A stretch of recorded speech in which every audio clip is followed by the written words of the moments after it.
Voltamos com o programa Crescer Você, e hoje um papo interreligioso aqui sobre fé, para a gente entender a caminhada de Jesus e aprender sempre um pouco mais. Se você olhar esse programa sem preconceito nenhum, você sabe que nós não temos preconceito. Preconceito no dicionário significa conceito antecipado e sem fundamento. Então, se não tem fundamento nenhum, deixe isso para lá, que isso não pertence a você. Aliás, preconceito não é de Deus, né, padre? Preconceito não é de Deus. Padre, antes do intervalo, a gente estava falando um pouco sobre salvação. Como que eu posso perder a minha salvação? Eu posso afirmar, tanto para você como para quem nos assiste, que salvação é uma decisão, é uma escolha, né? Entra aí a questão do livre-arbítrio. Então, ser salvo, também nós podemos falar de cura. Mas vocês também acreditam em livre-arbítrio? Sim. Né? Aceitar Jesus, aceitar uma fé, fazer uma experiência com o Mestre Jesus, é uma escolha. Sim. Se eu não querer, ele não vai me obrigar. Ele não é aquele ladrão que a Bíblia menciona, que vem para matar, roubar, destruir. Ele é amor. E o amor dá liberdade ao outro. Se eu amo, eu consigo dar liberdade ao outro. E como eu perco minha salvação? Eu perco a minha salvação quando eu escolho viver os meus próprios desejos, e desejos que nem sempre são desejos equilibrados. Desejos que vão levar o outro também. Muitas pessoas perguntam assim, padre, o que é pecado? Principalmente nas confissões que nós atendemos, né, nos nossos confessionários. Padre, eu pequei. Padre, eu pequei. O que é pecado, padre? Eu posso dizer que pecado é tudo aquilo que te afasta de Deus e de você mesmo.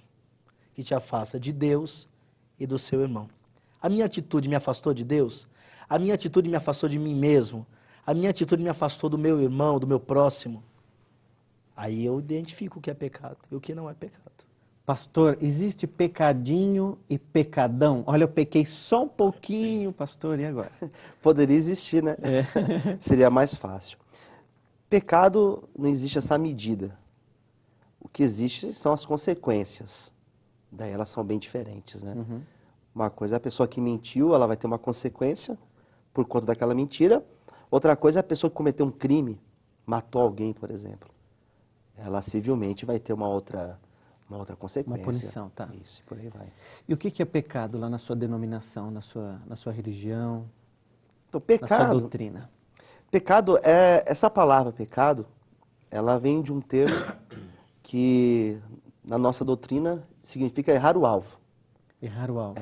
Que é a palavra hamartia, errar o alvo. Uhum. Então, antigamente, isso principalmente no Antigo Testamento, a ideia de pecado ela estava muito mais ligada à não observação da lei. Uhum. Então a lei estava dada, a lei de Moisés, a Torá, e quando não observava aquela lei, eu estava pecando. Uhum. Trazendo essa interpretação, essa ideia para o Novo Testamento, existe sim a questão da lei, mas também existe o não fazer o bem, o não fazer o certo, o deixar de fazer o bem. Então eu vejo o outro com a necessidade, eu peco. Se eu não sou irmão dele, se eu não o ajudo. Então, no Novo Testamento, Cristo ilumina essa palavra, essa ideia, colocando também esse conceito. Sim. De quando você não ajuda, não estende a mão, você também está pecando. Podendo ajudar, todo mundo pode ajudar um pouco, né? Pode fazer. Com certeza. Sempre um pouco mais. Ô padre, é errado, a gente está vendo nessa época que nós estamos vivendo no país, uma época de festa, de copa, de jogo. É errado um cristão se divertir? Não, com certeza não. Nós somos criados para alegria. Nós somos criados para estarmos unidos com o outro. E se essa diversão me junta a pessoas, se essa diversão é de forma equilibrada, é de forma pautada, saudável, tem que se divertir mesmo, né? A alegria ela tem que estar no seu coração diariamente. E se esse divertir, essa comunhão com a sua família, com seus amigos, vai te levar a essa alegria, tem que se divertir, claro, sempre pensando. É um momento só que eu estou vivendo? Hoje a sociedade tem procurado só momentos. Momentos passam. É igual quando nós falamos, eu tenho uma presença de Deus, eu fui visitado por Deus. Hoje muitas pessoas se contentam com a visita de Deus, como era no Antigo Testamento. Sim. O Espírito Santo tomou o tal profeta e ele profetizou, e o Espírito Santo se recolheu. Hoje nós não vivemos mais essa realidade. A fé cristã nos ensina que nós temos uma presença de Deus. Em nós? Em nós. Deus está em mim. Deus está em ti. Quando o pastor falava de pecado, eu me lembrava de um grande amigo espírita, que ele sempre me falava: Quirilos, fora da caridade não há salvação. Eu sempre guardei isso. E também o divertir-se precisa também passar pela caridade. Eu estou me divertindo, mas eu também estou levando essa diversão saudável ao outro, porque muitas vezes eu estou me divertindo sozinho e o outro está sofrendo. Sim. O outro está sendo isolado. Né? Então, diversão, tem que se divertir mesmo, se alegrar. De repente é o momento de juntar a família toda, com né? Com certeza. Com certeza. Tudo é o equilíbrio. É verdade. Tudo é o equilíbrio. Pastor, ao longo dos anos, primeiro porque Jesus não tinha religião, né? E o senhor acha que ao longo dos anos nós fomos deturpando, mudando os ensinamentos de Jesus? Sem dúvida, sem dúvida. É tanto que Jesus não deixou, ele não escreveu nada. O que nós temos depois foram as interpretações. As visões já de outras pessoas, né? Com certeza. Os evangelhos já foram escritos mostrando uma concepção acerca dele. Tá. As cartas de Paulo, os outros escritos, e tudo que foi se construindo após a sua vida. Mas ele não deixou, ele não escreveu, né? E o que acontece? Foram se criando esses grupos, cada um foi tomando, né, a sua concepção acerca daquilo que ele ensinou, daquilo que ele deixou, e aí foram surgindo religiões, grupos, né, que são também cristãos, sim, mas uma interpretação diferente. Às vezes vejo até assim pessoas afins, né, as afinidades, as ideias, as concepções foram se juntando e foram criando também outras concepções. Sim. Como que vocês na sua igreja tomam cuidado para seguir a regra, os ensinamentos de Jesus? E de repente, assim, estar fazendo a interpretação correta. Sim. Você tem essa preocupação? Tem, com certeza, nós temos sim. Buscar essa interpretação é estar de acordo com aquilo que ele ensinou. Daí vem a questão, mas como eu sei, como eu sei que eu estou de acordo, né?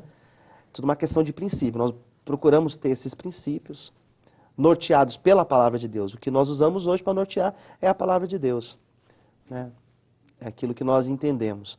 Nós não temos como, por exemplo, na Igreja Católica, a questão da tradição, que de certa forma ajuda a se manter essa unidade no caso, né? Mas nós interpretamos dessa forma e procuramos caminhar de acordo com aquilo que está ensinado. O evangélico tem essa característica, né, de usar a Bíblia como a sua base de interpretação. Sim, sim. Isso desde Lutero, no caso. Sempre a Bíblia. Sempre.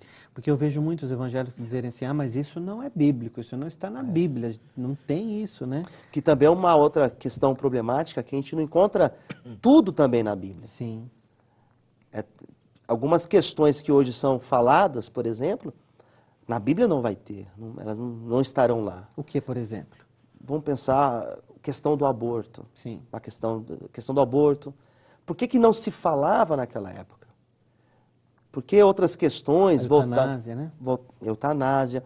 São questões que naquela época elas não eram discutidas. Porém, com a Bíblia nós conseguimos iluminar essas questões e pensar, ter uma linha de raciocínio em cima dessas questões. Você tem exemplos, mas poderia ficar aqui mais tempo falando, né? Mas a gente usa a Bíblia como base para se responder a isso. Ô padre, como que o senhor vê o trabalho hoje, a missão, né, digamos assim, do nosso Papa Francisco? Sim. Como um católico ortodoxo, William, nós temos visto nas últimas semanas a visita do Papa à Terra Santa e esse encontro com o Patriarca Ecumênico de Constantinopla, né? Lá da igreja de Águia Sofia, de Santa Sofia, e essa proposta de unidade entre os cristãos católicos e ortodoxos. O Papa Francisco tem se desenvolvido com um pensamento para o nosso tempo. Ele é, de fato, um líder religioso para o nosso tempo. A sua fala, as suas catequeses têm sido voltadas para a realidade que o mundo está vivendo hoje. Seu estilo de vida, né? Com certeza. É claro que hoje, né, tem criado no seio romano, na cúria romana, alguns desconfortos, né? Como, por exemplo, o não uso das roupas tradicionais nas celebrações, nas cerimônias, né? Coisas que têm abalado o coração de alguns clérigos. O senhor usa ainda em todas Sim, as missas? Nós ortodoxos, nós guardamos toda a tradição apostólica, Tá. toda a tradição da igreja primitiva, né? Com essa postura de unidade, de ecumenismo, de diálogo do Papa, com certeza, dentro de poucos anos, aí nós teremos uma comunhão importante entre as duas igrejas. A sacramental já existe, tá? Então, por exemplo, eu sendo um padre ortodoxo, eu tenho um bom contato, né, até sacramental, com padre romano, de tradição latina, tradição romana, né? Mas ainda em administração, ainda não é tão unido assim. Tá. Por quê? O que nós entendemos? Hoje, graças a Deus, pela providência divina, eu estou de frente com uma pessoa que confessa a filosofia espírita. Mas estou sentado na mesma altura com um pastor evangélico, que veio de uma tradição protestante. Deus está com certeza muito feliz, porque nós estamos sentados em tronos com a mesma altura.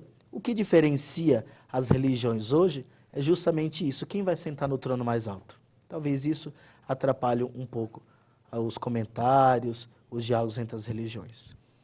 Olha que aula, hein? Que aprendizado hoje aqui nesse papo gostoso, que eu já tenho que ir para o intervalo, passa muito rápido o tempo. E aproveita e manda o seu e-mail para mim aqui no crescervocê@tvmundomaior.com.br. Eu vou para o intervalo comercial e eu volto já, não sai daí.